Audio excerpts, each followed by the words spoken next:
We've reached a final conclusion on item 9.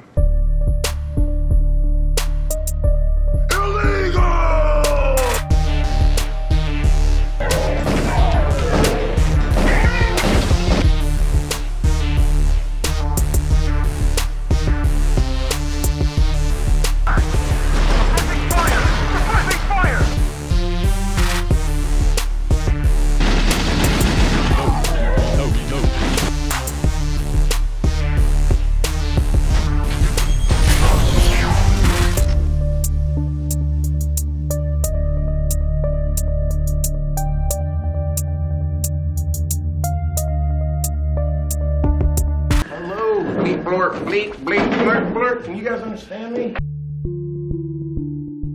Science fiction is the most fascinating and boundless area for a creative mind to express the curiosities and capabilities of humankind.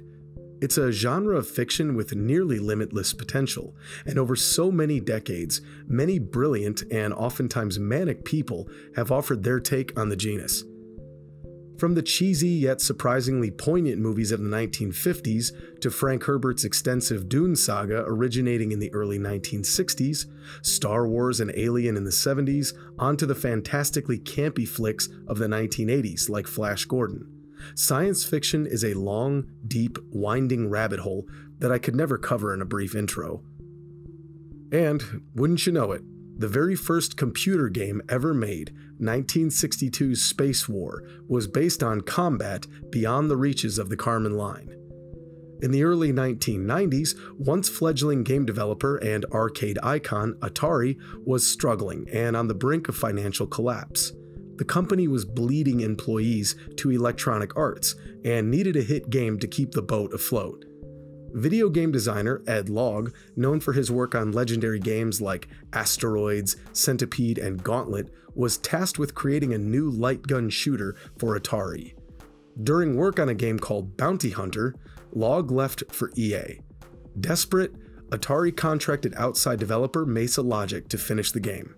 But feeling that Bounty Hunter was substandard, Mesa Logic lead Robert Weatherby, inspired by the March 1994 popular science article titled "Searching for the Secrets of Groom Lake," decided instead to alter the game's concept to focus on the mysterious Area 51.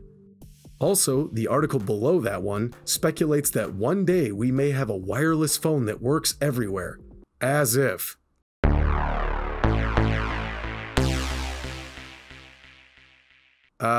There really isn't one. Okay, so there is a small story.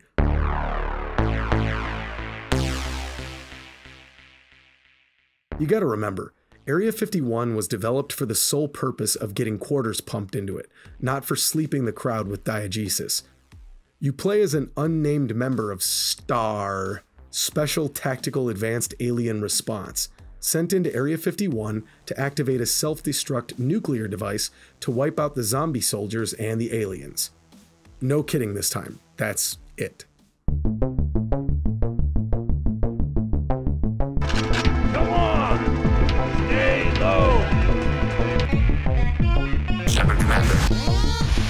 So, obviously this is the appeal of the game, and even 30 years later, Area 51 is still a blast. The arcade cabinet was an on-rails light gun shooter with a blue and a red pistol. Very simple. You shoot at zombie troops and aliens as they come around corners, pop up from behind objects, and stand right up in front of the camera. Zombies will shoot at you, throw objects like barrels, or just straight up punch you in the face. You can shoot explosive barrels to cause damage, ammo crates to expand your magazine or to find grenades, and floating power-up symbols to upgrade your basic pistol to a machine gun or a shotgun, which lasts until you get hit again. And really, this is the bulk of the game. Area 51 is quite simple.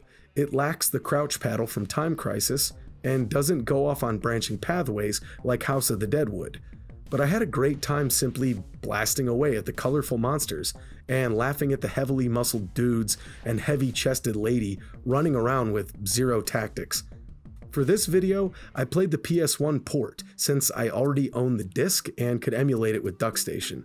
But sadly, I don't own the Konami Justifier, the light gun that works with this port. But even playing with my sick-ass pink Xbox controller, I had a really good time going through this game again, and playing it with the analog stick, it kinda just felt like playing a regular on-rails shooter. But believe me, I remember what it was like playing the real deal at skating rinks and movie theaters back in the day.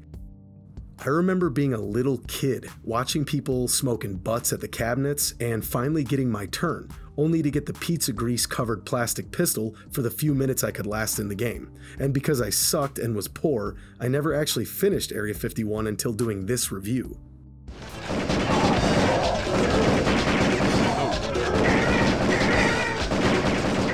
The last boss fight is this thing. Yes, that's the mothership. This stupid thing hovers and revolves while you blast at the panels, which are apparently vulnerable to 9mm. Then it flies off like, "You're not my real dad," and you win. Or if you're slow, you get the bad ending, which is one of the little secrets of this game. A cool aspect about Area 51 are these little secrets. Shooting certain objects in a certain order will unlock bonus rooms, or if you shoot your own teammates at the start of the game, you'll get Cron Hunter mode. These little gems are precious, and I'm glad the home ports carried them over. There was an arcade-only sequel titled Area 51 Site 4, but I wasn't able to emulate this, and it was never ported to home consoles.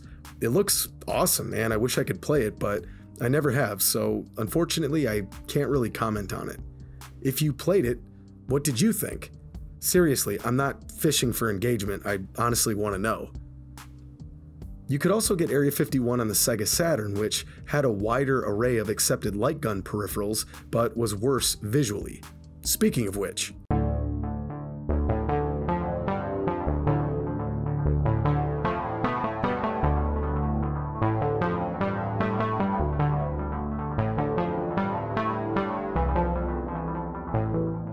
I know this is hard to believe, but back in the 90s when Area 51 was new, it looked awesome. The use of digitized actors, stop-motion puppets, and 3D backgrounds combined with full-motion video felt so cinematic, and I remember thinking how real everything looked. Again, this was 30 years ago. And though it doesn't look like much nowadays, the rendering power required for Area 51 was serious shit at the time. The Mesa Logic team in Texas didn't have enough equipment to realize their vision, and they had to use advanced Silicon Graphics workstations out at Atari in California after hours. So by nightfall, there was one big render farm being used to make the magic of Area 51. The stop-motion puppetry by legendary animator Peter "Sneaky Pete" Kleinow is incredibly well done. The design of the zombies are so cool, and I would argue iconic in gaming. The aliens are less memorable, but I'd say that's probably down to most people not getting past the first few levels more than anything. The color palette of the game is big, bold, and eye-catching. This was, of course, by design, as it would attract people walking by the arcade cabinet, but it's also a clever way to enhance the gameplay. Your allies are big and blue. The zombies and aliens are orange, yellow, red, green, and purple. And most environments are cold and steely, allowing the player to easily distinguish between everything in the field of view. The look of Area 51 is iconic, as are the sound effects.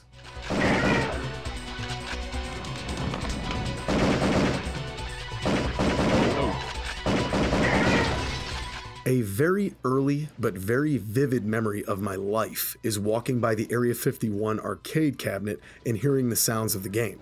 The pop-pop of the weapons, the howling of aliens and zombie men, the cheesy 90s soundtrack, and of course, the constant sound of reload, reload. Visuals and cabinet design were crucial in arcades for drawing in the customers, but equally as important are the sounds that emanate from them. And hearing the audio for Area 51 again for this review, the memories just came flooding back. I've rambled about it many times before, but Area 51 is a perfect example of why memorable audio design in gaming is so important. Hey, hurry up! We gotta go! And although the acting from your friendly troops is super cheesy, it's a lot better than David Duchovny falling asleep at the mic for 5 hours.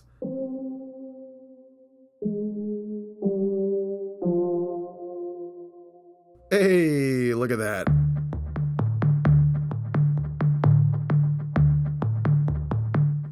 early 2000s, former members of Iguana Entertainment began work on a new FPS based on the Area 51 property as Midway Studios Austin.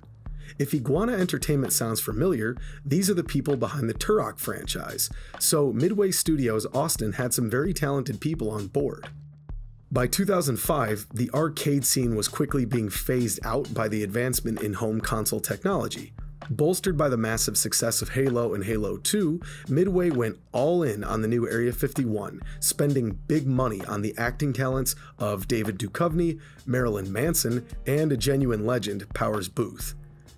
Midway also paid Michael Buffer $100 million to use his dumb boxing catchphrase forevermore. You can't be serious, man. You cannot be serious! They also went bankrupt. Just saying.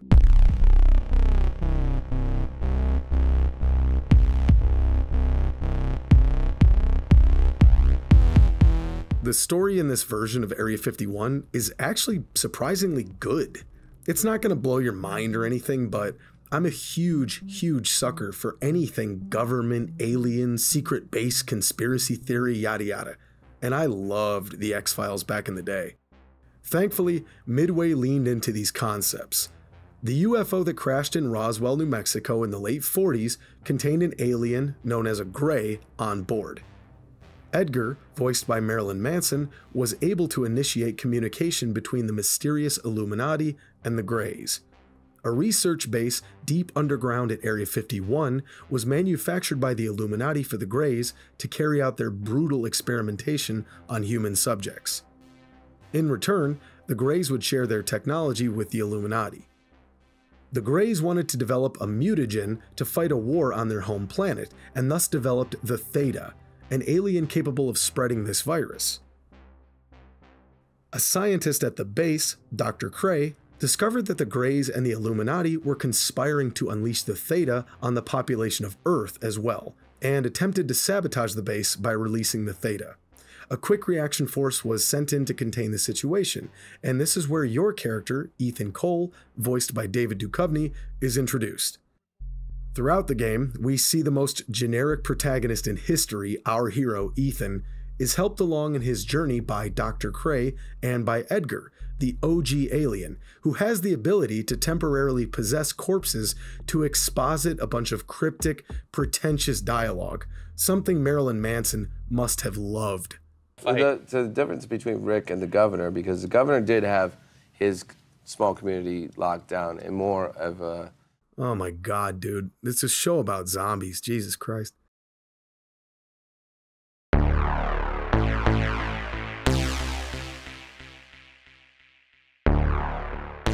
The visuals aren't incredible by today's standards, but unlike the arcade game, they weren't that great for their time either. By 2005, Resident Evil 4 had come along on the GameCube, and Fear had come along on the PC. That doesn't mean that the game doesn't have its moments. Speaking of Fear, the dynamic lighting in Area 51 is kind of reminiscent of the horror FPS classic, albeit not as impressive. But for a PS2 game, this is pretty good. There are some solid effects. Glass shattering looks pretty good, fire looks decent, and the weapons offer a fairly visceral sense of feedback with big bright muzzle flashes. And I like that a lot of the objects you shoot will blow up like in the arcade original. Weapon modeling overall is decent, if pretty generic. I like the red dot on the pistol that you can aim down the sight of, which was kind of new at the time. I also like that if you look at your scope, the image is displayed in real time. A generic flat texture would have sufficed, I suppose, but I really admire the extra effort the team went through for little details like this. The FOV is pretty notorious for being so low, and yeah, that's definitely fair. I know you can mod the PC version to adjust this, but I own the PS2 copy, and this is the one I played back in the day, so I just stuck with the vanilla version for the review. I get that Midway was going for a Halo-esque FOV, but Halo had mostly sleek, streamlined weapon designs that Master Chief held a little lower on the screen. In Area 51, the models are big and blocky, and it appears that Ethan Cole holds his weapon up near his cheek, occupying a ton of screen space. It's not a deal breaker for me, and I kind of dig lower FOV, but it definitely would have been wonderful to have a slider of some kind. Unfortunately, the enemy designs are kind of boring. You have these crawling bug alien things that are essentially pod infectors from Halo.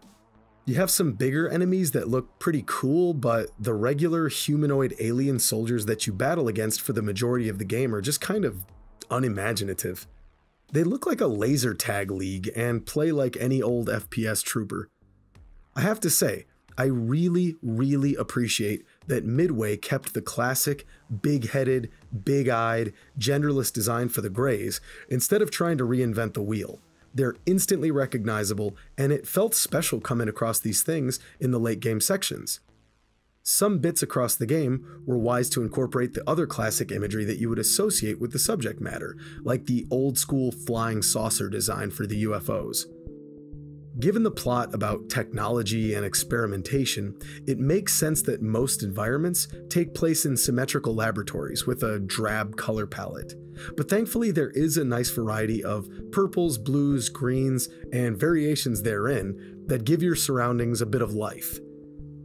The bright, almost neon glow of mystery liquids and radiation pods help brighten up some of the concrete areas, and though the physics have nothing on Half-Life 2, the fact that you can turn curtains into Swiss cheese and peer through the holes in real time is a pretty cool effect. Once in a while, there are some details and levels that really do tell a story, like coming across this alien in shackles. After a few hours of mindless battles with creatures like this, the animation showing this guy clearly exhausted after hanging here for who knows how long and being subjected to God knows what was interesting and effective. I felt bad for him, especially knowing that he used to be a human. Then you can zap him. Ha ha! Next list. And of course, there's a legendary scene where you battle it out on the set of the fake moon landing, which taps into that classic, almost heavily memed side of conspiracy theories. They should have just went the whole way and showed Bigfoot walking along the edge of a flat Earth or something. It's a fun segment and a clever wink. It's a lot more interesting than David Duchovny anyway. Well, at least I'm on the team. Yeah. They want me. Ah!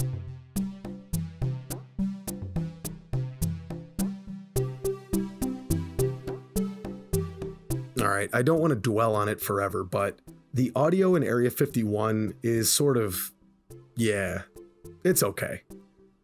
The music is generic and way in the background. It's not bad or inappropriate, but I can't remember any of it. The big deal at the time was getting these large celebrity talents, as I had discussed earlier. This was true for gaming in general around this era. First and foremost, I thought it was a huge missed opportunity for Powers Booth to play a villain like the elusive Mr. White, head of the Illuminati. Forgive the typecast, but Mr. Booth was just always so good as a bad guy in the movies. He's fine here as generic army officer man, but it's such a wasted opportunity. He pipes in every now and then, and that's about it. Begins, Ethan Cole. Feast your eyes on this menagerie of decay and corruption. My people were sacrificed. It's probably a matter of personal taste, but I cannot stand Marilyn Manson trying to act. He uses the same scratchy growl inflection that he does when he's trying to be extra edgy in his music. And although I have to admit I do like a few of his songs, the guy is just so corny, and this reeks of stunt casting. Like some dude in a meeting mentioned it, and everyone laughed and then went, well, but actually... Oh, and speaking of stunt casting... God only knows what the hell that thing was. I grieve for McCann, but I can't help thinking, am I next? Have you ever heard anyone sleepwalk through a role like that? Look, I get the obvious X-Files connection, and I know you could say, well, that's just David Duchovny. He always works with that monotone inflection. And I love Fox Mulder. And this is hard to explain if you haven't watched the X-Files, but David Duchovny kinda went all out with his droning as Fox Mulder. There was passion there, usually. But in Area 51? Yeah, no. This wasn't David Duchovny. This was just Dave, dude.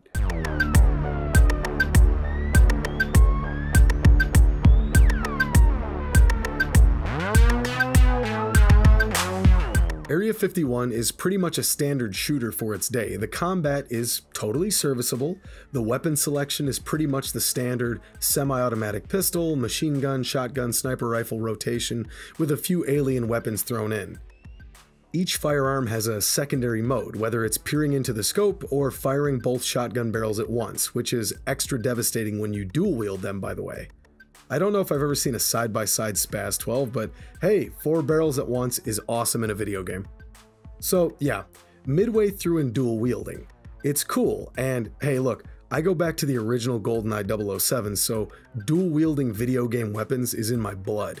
But there's a big problem with this in Area 51.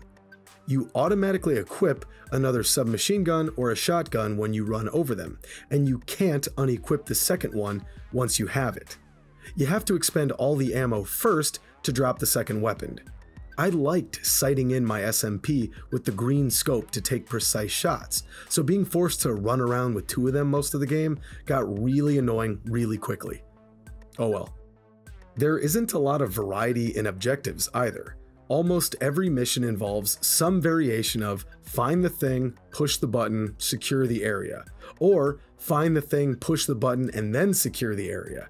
There is the occasional turret section to break things up, but despite the explosions, these are just boring.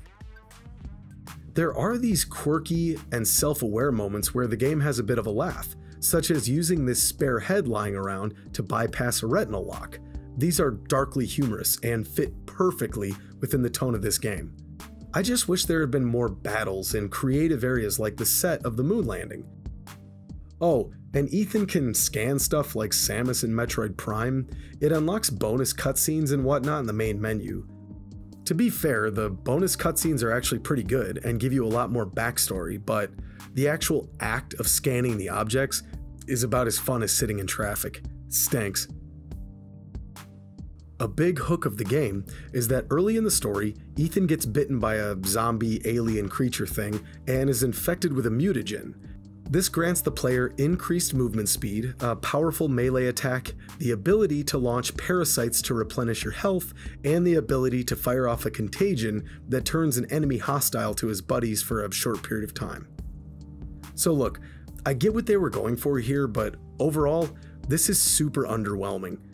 Supposedly you have increased damage resistance, but I got wiped out a number of times when trying to run down some enemies.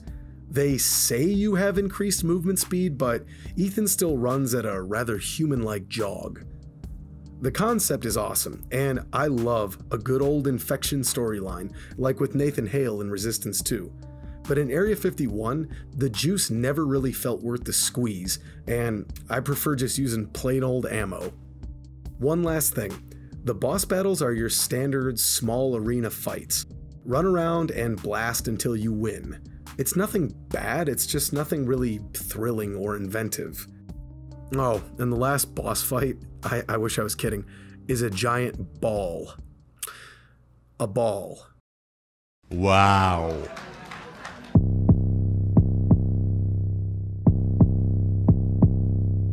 Oh boy.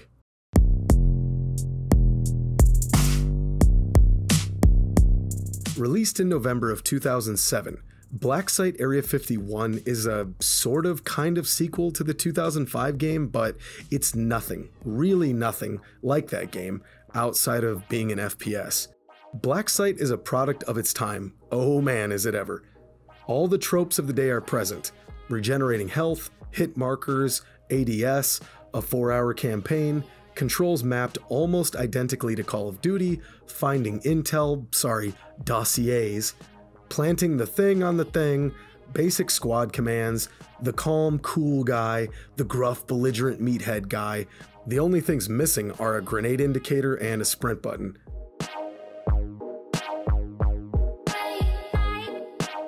The story is, in a nutshell, you play as Aaron Pierce. Yes, it's spelled like that.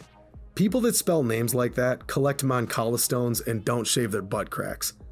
Anyway, Aaron and his other buddies in Delta Force are in Iraq, where you fight Iraqis.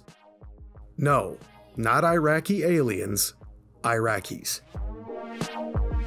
Promising start for a game based around Area 51. They make it to an underground bunker, they find a big alien crystal thingy, and one of your teammates, Summers, gets captured and is presumed KIA.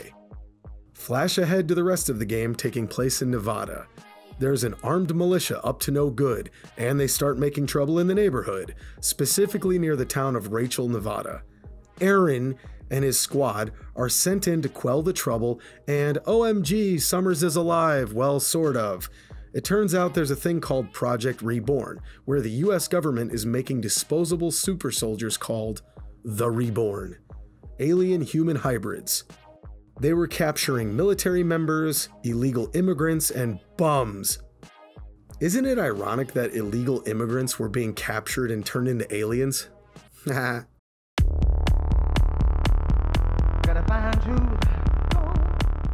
Anyway, Summers led an insurrection of alien hybrid human immigrant bums, and they broke out of this big dome where they were held captive and got rowdy. You track Summers down, and your group is like, McGurge, you betrayed us, and Summers is all like, nuh-uh, and then they smash bullets and bellies together until Summers loses. No, AI did not write that. I'm tired and I need therapy. Turns out, spores have been released into the atmosphere and are going to infect people across the nation. So you win, I guess? Good job, Aaron. The story is whatever, and unfortunately that's kind of the gameplay too.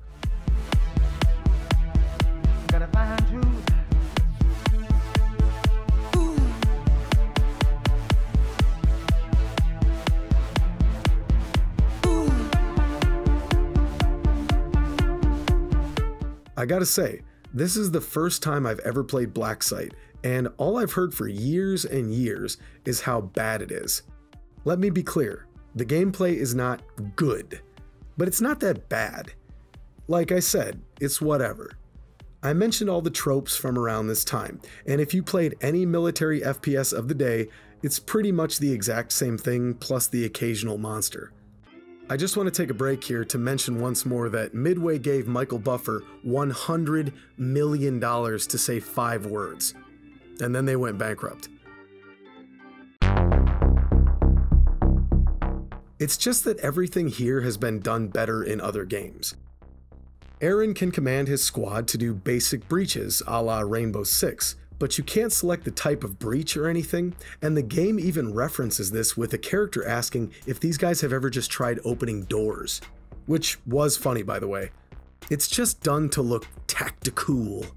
There's also this squad morale thing that was touted before release, wherein your teammates will have their spirits raised by wiping out enemies, and will be bummed if a teammate is capped.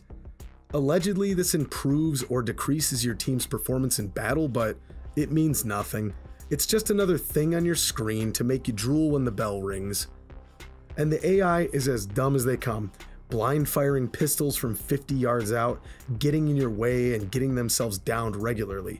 But, at least, when they do go down, they're just considered knocked out, and you don't have to revive them or anything. And really, I'm super grateful for that, especially after playing Kane and Lynch. There are also way too many turret sections in this game. These were boring in the PS2 game, but at least there were only a couple. BlackSite relies on this mechanic to pad out the game much too often. Thankfully, driving isn't too bad, it's lifeless, but if I'm honest, I disliked it a whole lot less than I thought I would.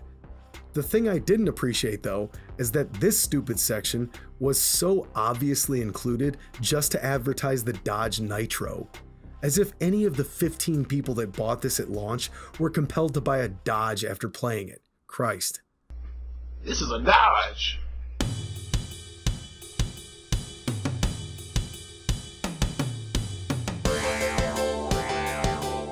The guns are okay.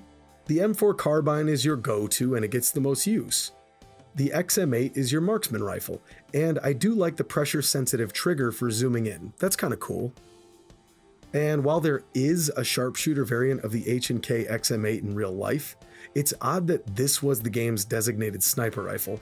And with respect, I guess nobody told the audio department that a compensator is not a suppressor. Also, the charging handle is on top of the weapon and is not the same as the ejection port, but I mean, really, who cares? I gotta say, I did enjoy the pistol, which was clearly modeled on a Heckler & Koch USP in 45, right down to slide release and safety and all that stuff. It's nothing amazing, but I mean, what do you want? I like a good gaming pistol. There's a weird alien-type shotgun thingy that reminds me of something out of Resistance a little bit. That's not a bad thing, as I think Resistance Fall of Man is insanely underrated. The shiny little rotational doohickeys are kinda neat, and I love the sound this thing makes when you use a fully charged shot, but it's just not as fun as a good old pump action. Late in the game, you procure what is essentially the secondary fire of the flak cannon from Unreal Tournament. It sucks. The boss fights are kind of You fight this big Pokemon thing a few times, and the final battle against Summers is very, very boring. Come to think of it, all 3 final boss fights in Area 51 games are really goofy. A spinning turtle, a giant ball, and some guy in a room. Woo. And due to the incredibly slow loading times, checkpoints in this game are utter and complete ass. But in the end, I really can't say that I hated playing this game. I wasn't joking around during my review of Batman Rise of Sin Tzu. I don't want to overuse the word hate, but I genuinely hated that game, and I couldn't wait to finish it. I almost didn't. But BlackSite Area 51 didn't leave me piping hot with anger or anything like that. It just kind of left me toneless and drooping.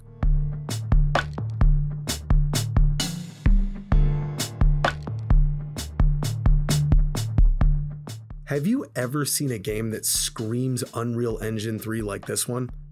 Some Unreal 3 games looked amazing, like Batman Arkham City and BioShock Infinite. Some of them, like BlackSite Area 51, looked, well, you're watching the video, right?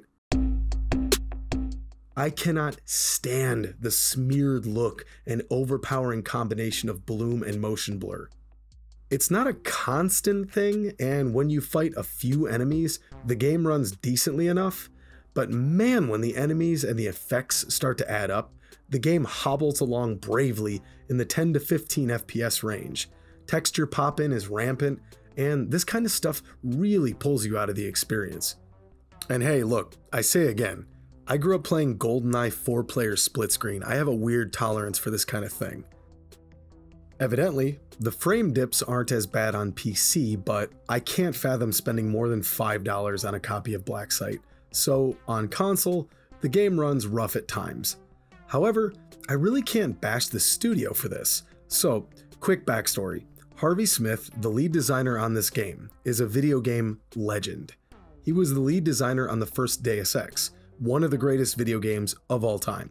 He was also the creative director for Dishonored and Dishonored 2. Words cannot describe how much I love Dishonored. Well, maybe they could, and maybe they will someday, but suffice it to say, Harvey Smith knows his stuff. He's credited as the executive creative director for BlackSite Area 51. After poor critical reception at launch, Smith went on to do interviews in which he stated that the team was not given the proper amount of time to test and polish the game. He shouldered a lot of the blame, which is admirable, but it's fairly clear that this project started with much greater ambition than it was given time and money for. But hey, it's not all bad, and there were things I really enjoyed about BlackSite visually. Seriously, this big alien tornado thingy coming from Area 51 was pretty spectacular, and this rain-soaked small town level was super cool. I love playing through simple quotidian environments in video games. I love battling these giant stilt walker aliens in the parking lot of a gas station. I also adore that the team included the little LA Inn motel and tavern from the actual Rachel, Nevada. I kind of marked out at that, honestly. And crucify me if you must, but I like the design of the aliens in this game better than the PS2 version. They're not special on their own per se, and the generic Monster Man is just from the Flood and Halo, but they give me a Chimera, Tallboy, Combine, Zen kind of a vibe, and battling them was pretty fun at times. I like the design of the big alien snake things, and I really appreciate the little details in the game, like the break at the end of the M4 barrel glowing red after so many shots. Or the light destructivity in the environment. Wood will splinter a la Stranglehold, glass will shatter, and you can take out hunks of concrete in certain areas, which looks pretty good and actually brings a little bit of tension to some of the fights, where your cover starts to dwindle. The weapon models and reload animations are about as stock standard as it gets, and it sucks that the scope now has a generic texture inside of it instead of the real-time view of the 2005 game. But the various breaching animations from your teammates are really good and surprisingly varied. The team clearly studied. After Harvey Smith's interviews about the awful development schedule, he and Midway Games parted ways right after. He then went on to Arcane Studios and made some classics. Until Redfall, anyway. Oh, and look! Alienware advertisements in a game about aliens! Get it? Ha ha! Just another reminder that Midway gave Michael Buffer $100 million to say 5 words. And then went bankrupt.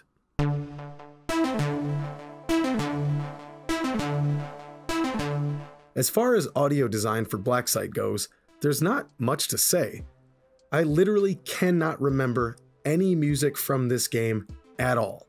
In all of my handwritten notes, I didn't make a single remark about the soundtrack, and I never do that. Weapons sound like bland video game weapons, and save for the alien shotgun, they lack that visceral audio punch.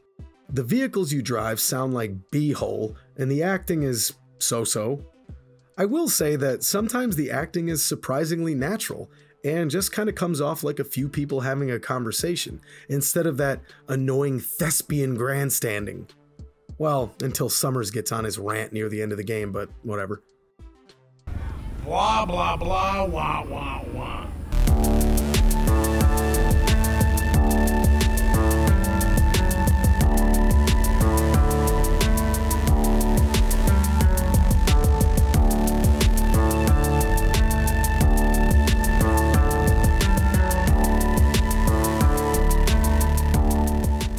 The original Area 51, simply put, is a classic. If you've never had the pleasure, give it a shot. It's only less than 30 minutes to beat. The PS version ran well and was fun to play with a regular analog stick, but if there is an arcade anywhere near you and this cabinet happens to be in there, you wouldn't regret losing a few quarters to it. There's a reason it saved an entire company from the brink of financial ruin. For a while anyway. Thankfully, the 2005 version is a little easier to come by. My PS2 copy CIB was about $20.